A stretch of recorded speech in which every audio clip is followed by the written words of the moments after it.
क्या hair transplant के बाद भी मिनॉक्सिडिल लगाना पड़ेगा? यस। हर बारी जो भी पेशेंट हमारे पास आते हैं और वो यही पूछते हैं कि क्या हेयर ट्रांसप्लांट का अगर डिसीजन मैं ले रहा हूँ तो उसके बाद भी मुझे मिनॉक्सिडिल लगाना है। तो यही समझाने के लिए मैं आज एक वीडियो लेकर आपके लिए आई हूँ। मेरा नाम doctor Nandini Dadu from Dadu medical centre.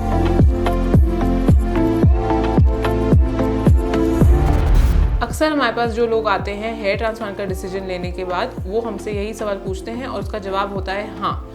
तो क्यों हम मिनॉक्सिडिल लगाने के लिए इतना ज़्यादा बोलते हैं वो भी आपको समझना है, और मैं आपको इसके फ़ायदे भी बताऊंगी और आपको ये भी बताऊंगी कि अगर आप मिनॉक्सिडिल लगा रहे हैं, जो कि हमारे पास अधिकतर जितने भी पेशेंट्स आते हैं वो कई बार खुद से ही मिनॉक्सिडिल लगाना शुरू कर देते हैं विदाउट अपने किसी डर्मेटोलॉजिस्ट को दिखाए हुए या किसी भी डॉक्टर से पूछे बिना। तो वो भी आपको समझना होगा कि आपको उसकी अलग परसेंटेज यूज़ करनी होती है, आपको डॉक्टर के सुपरविजन में यूज़ करना होता है और उसको कैसे कैसे इस्तेमाल करना होता है। मिनॉक्सिडिल एक्चुअली में चीज़ क्या है?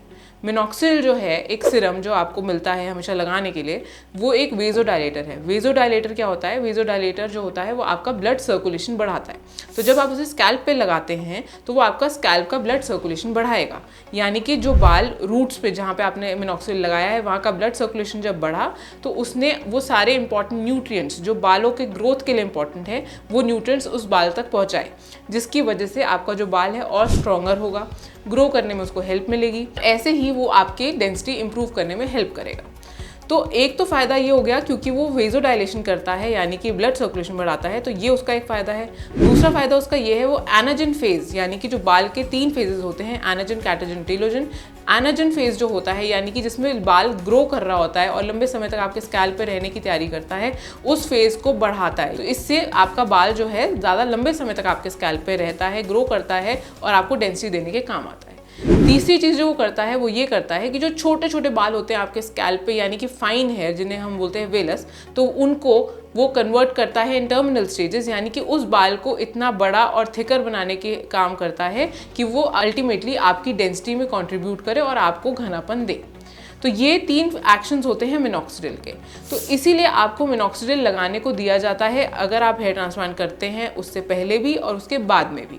तो अगर आप हेयर ट्रांसप्लांट का डिसीजन नहीं भी ले रहे तो भी आप मिनॉक्सिडिल लगाएंगे, क्योंकि वो आपके प्री एग्जिस्टिंग है, यानी कि अभी जो आपके स्कैल्प पे बाल हैं उनकी ग्रोथ में हेल्प करेगा, उनकी लॉन्गेविटी बढ़ाएगा और साथ में उनको न्यूट्रिशन प्रोवाइड करेगा।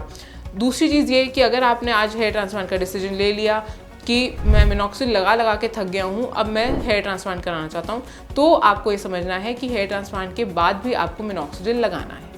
और वो क्यों लगाना है? वो इसलिए क्योंकि जो हमने मिनॉक्सिडिल आपको दिया है लगाने के लिए, वो जो आप अपने स्कैल्प पे लगाएंगे, ना ही सिर्फ आपके जो ट्रांसप्लांटेड बाल हैं सिर्फ उस पे ही नहीं, आपके जो पहले बाल, यानी कि जब आपने ट्रांसप्लांट कराया था उस टाइम पे जो आपके एग्जिस्टिंग हेयर थे उनमें भी, दोनों बालों पे काम करेगा और दोनों की ग्रोथ को उतना ही बूस्ट करेगा जितना उसको करना चाहिए, ताकि आप अपने हेयर ट्रांसप्लांट के रिजल्ट को लंबे समय तक एंजॉय करें। तो बेसिकली इंपॉर्टेंट थिंग इज कि जो भी आप स्टेप यूज़ करते हैं अपने बालों के लिए, तो एक अच्छे प्रॉपर गाइडेंस के अंदर कीजिए। दूसरी चीज़ ये कि जब आप मिनॉक्सिडिल जैसी चीज़ को अपने प्रिस्क्रिप्शन में इंक्लूड करते हैं तो आपको डेफिनेटली रिजल्ट्स भी दिखते हैं, और हमें भी उसका फ़ायदा देखते हुए ही आपको बता सकते हैं कि अब हमारे को कंसंट्रेशन चेंज करने का टाइम आ गया है या अब हम कम करने का टाइम आ गया है। तो basically you have to be under supervision of your doctor for using minoxidil.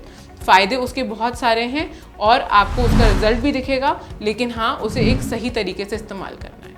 So I hope ये वीडियो आपके लिए इन्फॉर्मेटिव रही होगी और आपको अब मिनॉक्सिडिल का इस्तेमाल करना भी समझ में आ गया होगा। सो ऐसी और वीडियोज़ के लिए आप हमारे YouTube चैनल DMC ट्राइकोलॉजी को सब्सक्राइब करिए। Thank you.